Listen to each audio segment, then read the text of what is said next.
So here are 3 lessons I wish I knew by the time I was 35. Money comes from creating value. Now, that might not seem so obvious to you, but listen up.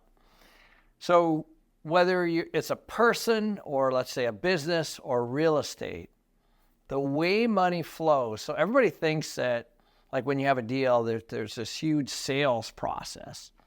I can assure you that money flows to where it's treated best.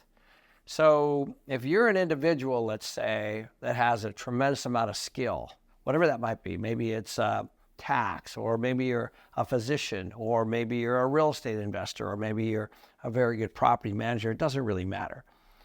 Then people seek you out and they invest in you because they know that regardless of what's going on in the economy, your skills, your knowledge, and your wisdom is always going to move them through. Money flows to people that create value. The second one is, of course, to businesses.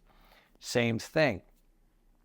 So if you want to do a startup business, or maybe you're going to buy a business that you're actually looking to scale, there's plenty of money out there if the business makes sense. If you're solving somebody's problem and the business will make money, you don't have to worry about where the money is going to come from. You just need to negotiate the very best deal. The same is true, of course, in real estate, and I'll give you a couple of examples. Where money flows to people that can create value with regard to real estate is one that Ross and I bought ourselves. So we bought a property, apartments, in San Antonio, Texas. The property was 50% occupied, and it was owned by the bank. Now, banks aren't supposed to own real estate. They had lent to somebody prior, and they had taken it back from that person, or the person has defaulted.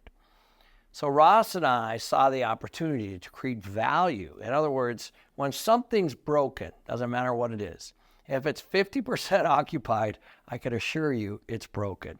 It needs lots of money and lots of experience and wisdom to be able to turn that property around and stabilize it. So that property was about a $20 million value add. Now let's take a look at all the people that were involved in that transaction. The first one was the bank. The only thing the bank wanted was to get that loan off their books. The second one was the broker. They just wanted to sell it for a commission. But the third was us, and we were the ones that were going to save that property, stabilize it, and make it a nice, beautiful project, which we did. It ended up being about a $20 million value add. So if you look at all the people in the sequence to when we actually bought the property, all of them could have done that. All of them could have done a $20 million value add, but they didn't know how. So when we were negotiating with the bank, the most important thing for the bank was, do you have the team to be able to pull this off? Can you create a $20 million value add by stabilizing this property? The answer was yes, and we did it. So a lot of you might be thinking, I don't have a team. I'm a team of one. Well, I was too. And I just need you to know that you don't have to be great at everything. And this is the power of leveraging your relationships and your network. So you need to have a good property manager. That seems pretty obvious. You need to have a good subcontractor or contractor that can fix the properties. That seems pretty obvious. You need to have a good lender. That seems pretty obvious. You need to have a good attorney that can help you navigate the process. Those are probably the 4 top ones. But all you have to be is the quarterback. You don't have to be the receiver and the running back and all those things. You need to be able to find those people to create the team. That is the power of a team. And that's actually what the bank was looking for when they picked us. They saw that we had all of those things taken care of, and we had experience in doing those things as well. So don't get discouraged if you don't have the experience yet. You just have to be able to find people that have that, and you need to hire them or make them part of the team.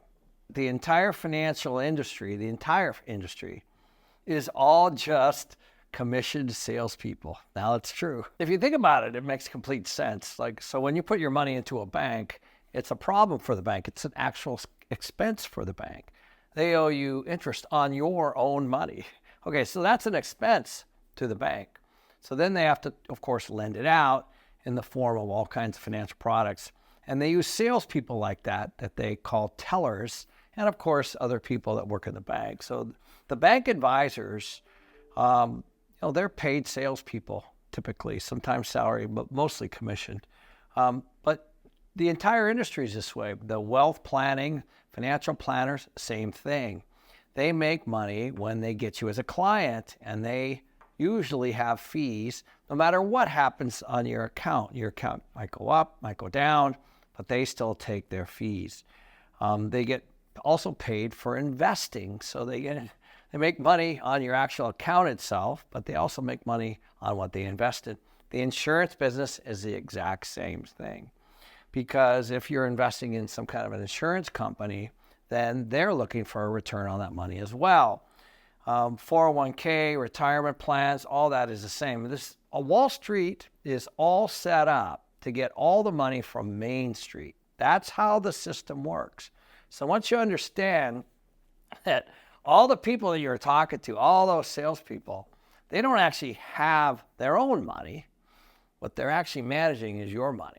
The reason why I want you to understand why this is so important by the time you're 35 is because if you understand that the key to wealth is not by saving money or actually giving your money to somebody else and then not knowing exactly what they're doing with it, the key is actually understanding that your money makes other people more money. So OPM are other people's money. Once you start to realize that the system itself is set up for you to borrow from to make more money, then of course you'll make more money. So I grew up probably like a lot of you thinking that you had to save all your money, and then once you saved your money, you invested it wisely through other people. Well, that is a scam. What the system really does is it takes your money and it lends it out to people like me. So once you realize that you have a real estate deal or a business that you want to start or whatever it might be, that there's lots of people out there willing to give you money to invest in that thing.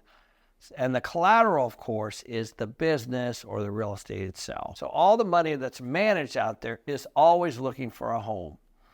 And the home, of course, are the people like you that bring deals to try to get it. The third thing is invest in yourself. Now, this might seem a little tongue-in-cheek, and I saved it for last, but I think it's the most important thing. Knowledge and skills remain regardless of what's going on with the economy. They'll always remain. You'll always be resilient in economies that go up and down and up and down. And when economies are going up, everybody looks smart. But when economies are going down, that's when the investment in yourself starts to pay off. I'll give you a couple examples. As a young man, the first thing I did was I got my CPM, my Certified Property Manager certificate through the Institute of Real Estate Management. I immediately got involved. Then I was on the board and eventually chairman of the board of the Arizona Multi-Housing Association. And from there, I became on the board of the National Apartment Association. And then, of course, I became members of the National Multi-Housing Council. And the only reason I'm bringing all these up is they were all investments in my knowledge of who's the best in the industry, who the best vendors are, who the best lenders are. So I figured out who my tribe was, and I tried to get to know everybody I could, and I tried to be the best I could at what I was doing. And the only way to do that is to get involved, the groups that support the industry, whatever that might be, that you're interested in. So I always like to tell people that your personality and your attitude are actually going to make or break you financially. Everybody looks at themselves and they say, I'm great. In other words, their ego kind of gets in the way of who they actually are. So one of the things that can help you is to find mentors or coaches that can actually tell it to you straight. And hopefully you can take it, because most people can't take the criticism. Just this morning, I had one of my old mentors call me and ask me a bunch of questions about my family, my work, my marriage, and all those kinds of things. He called me. I haven't talked to him in almost 6 months. He called me just to check up on me, to make sure that I'm still on the right path. And so when you find people like that can actually call you out, then you actually start to get better. That is, of course, if you have the fortitude to actually acknowledge the fact and be fully transparent with the fact that you might not be perfect. So what's most interesting is that you got to be committed to this. It's going to take some discipline. So even last year, I committed to writing more books, speaking more, and going to goals retreats with my 2 kids. I'm always working to try to fine-tune myself and be the best that I can be, whether I'm speaking, writing books, or just running my own business and communicating with all the people that work here. The commitment to yourself never stops, and I can tell you the payoff is incredible, because eventually people will be looking up to you and wanting you to mentor and coach them. And that's been the most interesting thing for me, is I started off being the one coached, and I still actually do seek out coaches, but now I'm actually coaching other people, which of course makes it all worthwhile. Money flows to people that can create value. Financial industry is mostly commissioned salespeople. And the third one is invest in yourself. So if you want to see how I'm leveraging these even further, take a look at my video that shows you exactly how I'm going to grow it from 2 billion to 8 billion.